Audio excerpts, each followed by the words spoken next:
Rush fam, welcome back to the channel. So it's another night drive. I know I don't do enough of these, so here is another one. So we're passing the Emancipation Park in New Kingston right now. It's on the right. So we're doing a drive from New Kingston into Half-Way-Tree via Balmoral and Maxfield, Balmoral Road and Maxfield Avenue. So stay tuned, enjoy the night drive. We'll be basically driving and music, so you guys just sit back and enjoy the night drive. I know I don't do a lot of these on the channel, so whenever I get a chance, I do a night drive for you guys. So it's approximately 9 p.m. Curfew would have started from 7 p.m. I am curfew exempt, so I'm already on the road, so I'm just recording the journey for you guys. So stay tuned. Remember to like, remember to comment, remember to share and subscribe. Alright guys, so let's head into Half-Way-Tree.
Guys, so we are now on Maxfield Avenue. We just came off Balmoral Road, so we're about to pass the Half-Way-Tree police station, heading into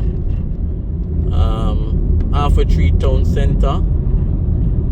So we'll drive past the transport center and come back around to the clock. So police station on the right, and we're heading into the heart of Half-Way-Tree.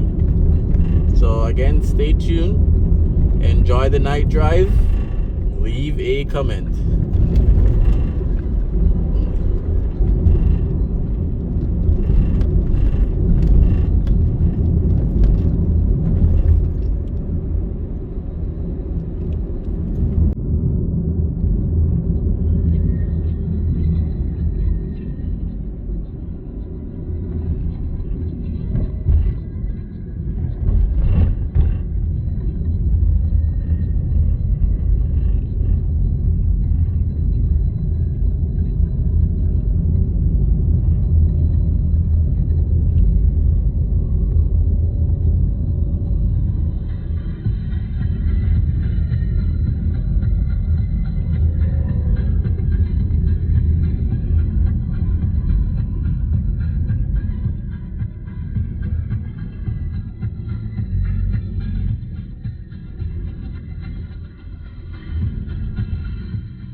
guys, so just did a quick drive around the halfway tree area just for you guys to have a better look at this time of night during, you know, around 9:15 curfew. So vehicles still traversing, but you know, majority of the vehicles and motorists and pedestrians are basically off the road. So just wanted to show you guys around. So as usual, guys, leave your comment. Remember to like, remember to share, and remember to subscribe as well. So see you on another night drive.